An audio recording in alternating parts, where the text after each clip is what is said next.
and the antifreeze leaking from here.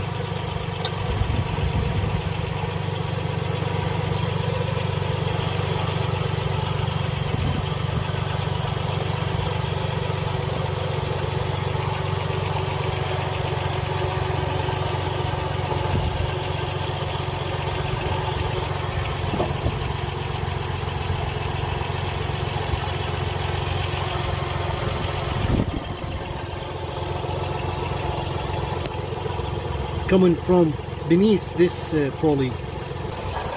Hear that sound?